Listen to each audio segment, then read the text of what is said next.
चाहूंगा कोई डरने डराने की बात नहीं है, लेकिन जैसे कि बार बार पाकिस्तान कहता है कि जो हम ये न्यूक्लियर बॉम्ब का इस्तेमाल करेंगे, हालांकि पाकिस्तान नहीं करेगा।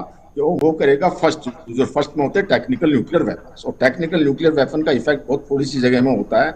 लेकिन हमारी नो फर्स्ट यूज जो नीति है, लेकिन हमारे पास सेकंड स्ट्राइक कैपेबिलिटी बड़ी हाई है, वो बहुत ही कम कंट्रीज के पास है।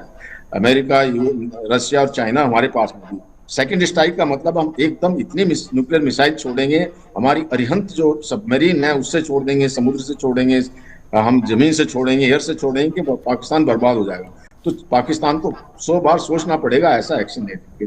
फिर भी अगर कोई इस तरह का वो होता है तो क्या होता है कि न्यूक्लियर के साथ में जो हीट और ब्लास्ट इफेक्ट तो होता ही है, जैसे मैंने बताया किसी भी नॉर्मल बॉम्बिंग में हीट हो गया, जल गया आदमी, ब्लास्ट हो गया, शॉक वेव होगी। इसके अलावा रेडिएशन भी होता है। अब जो रेडिएशन एक ऐसी चीज है, ना आप उसको देख सकते हैं, ना उसकी कोई स्मेल होती है, ना उसको चख सकते हैं फिर। तो उसके लिए जो है ये पता लगाना कि किसी एरिया में अगर कोई ऐसी इवेंचुअलिटी होती है तो ये लगाना जरूरी है शुरू, क्योंकि हीट और ब्लास्ट के अलावा रेडिएशन भी होता है। रेडिएशन का इफेक्ट बहुत ज्यादा होता है बॉडी के ऊपर, धीरे धीरे भी होता है, एक्यूट भी होता है और पूरी एरिया कंटेमिनेट हो जाता है। तो उसके लिए ये बहुत जरूरी है। तो मैं आपको ये दिखाना चाहूंगा, क्योंकि मैंने रेडिएशन में भी काफी काम किया है, कि ये एक कार्ड है जो इसमें, ये जो इसमें अगर आप किसी के पास में है तो वो जो उस कार्ड से ये कलर चेंज हो जाते हैं। ये पता नहीं आपको नजर आ रहा है या नहीं आ रहा, तो इसमें कलर चेंज से पता चल जाता है कि रेडिएशन हुआ या नहीं हुआ। दूसरा, अभी जो क्या होता है कि वहां पर जब कोई रेडिएशन का इफेक्ट होता है तो रेस्क्यू वर्कर जो जाते हैं, वैसे तो नॉर्मल मास्क लगाना ही चाहिए, उनके लिए स्पेशल टाइप के इस तरह के मास्क होते हैं कि जिस मास्क से वो जाकर के जो पहन के जाएं। इसी तरह से ग्लव्स होते हैं, ये ग्लव्स जो है उनको पहनते हैं। बहुत इंपॉर्टेंट चीज ये है कि जैसे इस चीज का खतरा जब कई बार रशिया ने कहा यूरोप में और यूक्रेन को भी कि ये न्यूक्लियर बॉम्ब का इस्तेमाल कर सकते हैं, हालांकि कल वो उन्होंने एक बयान दे दिया है रशिया ने कि वो न्यूक्लियर वेपन यूज नहीं करेंगे यूक्रेन के अगेंस्ट में। लेकिन अगर कोई ऐसी पॉसिबिलिटी होती है तो वहां बंकर भी बनाए गए हैं। इसके अलावा क्या होता है कि न्यूक्लियर मटेरियल का सबसे ज्यादा इफेक्ट थायराइड के ऊपर में होता है, थायराइड।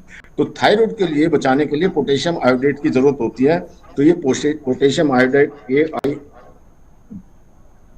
वो जो लिखा हुआ है, जो अगर ये नजर आता है आपके उसमें देख सकते हैं, तो इस तरह की गोली प्योर करके सबको दी हुई है कि जिससे कि उनको खा लें।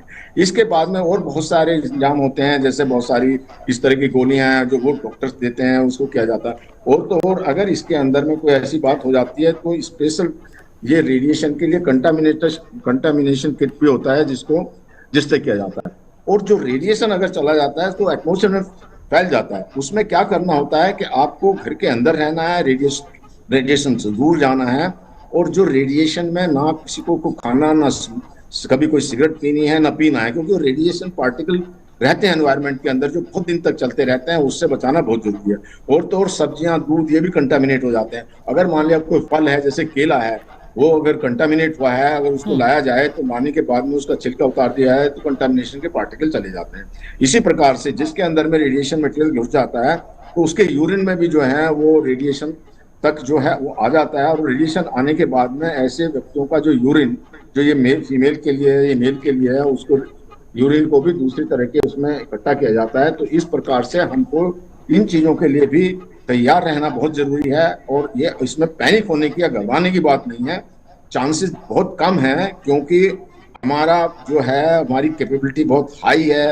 हमारी जो एयरफोर्स बहुत स्ट्रॉन्ग है, हमारे पास राफेल 4.5 उसके जनरेशन के हैं, हमारे पास S-400 जैसे मैंने बताया डिफेंस सिस्टम है। नेवी हमारी बहुत मजबूत है, उनके पास ना तो कोई एयरक्राफ्ट कैरियर है, हमारे पास 2 एयरक्राफ्ट कैरियर हैं, विक्रांत और आदित्य। विक्रांत तो जो अरब सागर में ऑलरेडी चला जा चुका है।